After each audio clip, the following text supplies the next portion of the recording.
এইরকম একটা আমি ছবি দেখেছিলাম তেলেগুতে। টেনশন আনলে ওয়েট অ্যান্ড আলু। কিন্তু সেইখানে টেনশনের কারণ ছিল হিরোর হিরোইনের জন্য, কারণ তার তো কোনো মামা ছিল না। কিন্তু তোর তো কোনো টেনশন নেই, কারণ তোর এরকম একটা মামা আছে। কি?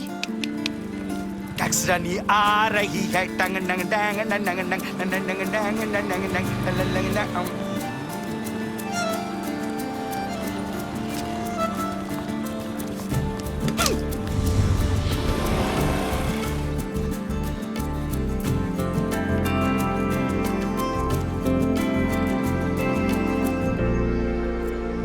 ছাতাটা এরকম ভাবে ফেরত দিয়ে গেল কেন বলো তো মামা? তাহলে কি আমায় ভালোবাসে না? কিন্তু কিন্তু কেন বাসে না মামা? মন খারাপ করিস না ভাগ্নে। যদি তোর এতটাই মন খারাপ হয় তাহলে বৃষ্টি শুরু হলে সেখানে গিয়ে ভিজে নিস, তাহলে তোর চোখের জল বৃষ্টির জল সব এক হয়ে যাবে। আচ্ছা, আমাকে কি ভালোবাসা যায় না? আমি কি এতটাই খারাপ? এই তুই খারাপ নোস, তোর ভাগ্যটাই খারাপ। না হলে কোনো মেয়েকে কোনো ছেলে যদি এভাবে প্রপোজ করে সে হ্যাঁ কথাটা না বলে থাকতে পারে? আমি তো এত সিনেমা দেখেছি, তামিল, তেলেগু, কন্নড়, কি যেন ভুলে গেলাম, মালায়ালাম, সেখানে কোনো হিরোকে দেখিনি এভাবে প্রপোজ করতে। তোকে যেভাবে প্রপোজ করতে দেখেছি। আসলে তোর এখানে না থাকাই উচিত না, বুঝলি তো? তোর গিয়ে সোজা নাসায় থাকা উচিত। এটা কি? I love you. তুই? এটার মানে কি ভাগ্নে? দেখ দেখি দেখি দেখাও। I love you too. মামা ভাগ্নে একদম ভেঙে পড়বি না। ওর জীবনে যদি অন্য কেউ থেকে থাকে, তুই যদি টু হস, নাই না মামা, এটা TW2 TW2 না, মানে ও আমাকে ভালোবাসে। হ্যাঁ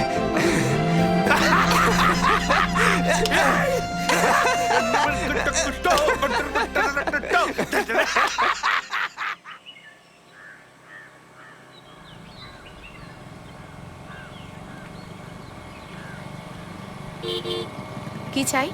তোমাকে, তোমার সাথে একটু কথা ছিল। একা প্লাস একা দোকা। দিয়া, তোমাকে একটা কথা বলার ছিল। কি? I love you. কিন্তু তুমি যদি ছোট্ট করে জানতে চাও তাহলে তুমি খুব ভালো, আর যদি বড় করে জানতে চাও তাহলে প্রথম যেদিন তোমায় দেখেছিলাম তুমি একজন গরিব মহিলাকে খাবার দিয়েছিলে। সেই মুহূর্তে আমি বুঝে গেছিলাম যে তোমার মধ্যে এমন কিছু আছে যা অন্য কারোর মধ্যে নেই। শুধু আমি কেন, পৃথিবীর যে কোনো ছেলেই তোমাকে ভালোবাসবে দিয়া। দেখো দিয়া, আমার মাই আমার জন্য সব। আমার মাকে যে ভালো রাখবে আমি তাকে ভালো রাখবো, আর ভালোবাসবো। আমি জানি যে আমি যদি তোমাকে বিয়ে করি তাহলে তুমি যতটা আমাকে ভালোবাসবে ততটাই আমার মাকে ভালোবাসবে। বাবা, এই দেখা হলো, এই প্রপোজ করলে, আর বিয়ের কথাও বলে ফেললে। কেন, কি ভুল করেছি? দেখো, তোমার মতো মেয়েরা বেশি দিন ওয়েটিং এ থাকবে না, তাই অন্য কেউ বুক করে নেওয়ার আগে নিজেই বুক করে ফেললাম। বুক করে ফেললাম মানে? আমি কি টিকিট নাকি? হ্যাঁ, ভালোবাসার টিকিট, যেটা যে কেউ কাটতে চাইবে, কিন্তু আমি আর রিস্ক নিলাম না বাবা, নিজেই কেটে ফেললাম। জানো, আমারও তোমাকে ভালো লেগেছিল, কিন্তু প্রথম দিন না, তাহলে সেই দিন যেদিন তুমি অটো ড্রাইভারকে লুকিয়ে 50 টাকা দিয়েছিলে। সে কি, সেটা তুমি জানলে কি করে? কারণ অটোতে বসা মেয়েটা আমিই ছিলাম।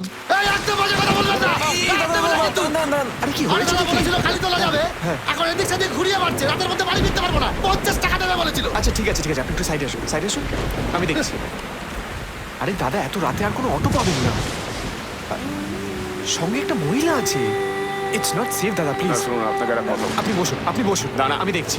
আমি কিন্তু 50 টাকা বেশি আরে দেবো না হ্যাঁ, ওনাকে। হ্যাঁ আপনি বসুন, আমি দেখছি। বললেন ভালো করে। ঠিক আছে, ঠিক আছে। তুমি আমায় দেখতে পাওনি, কিন্তু আমি তোমায় দেখতে পেয়েছিলাম। ও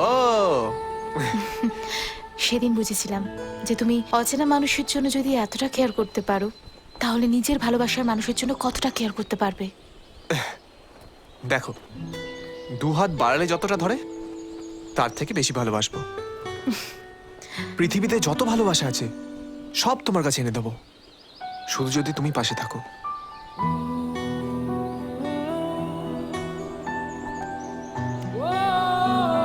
আমি তোমাকে সত্যি ভালোবাসি দিয়া,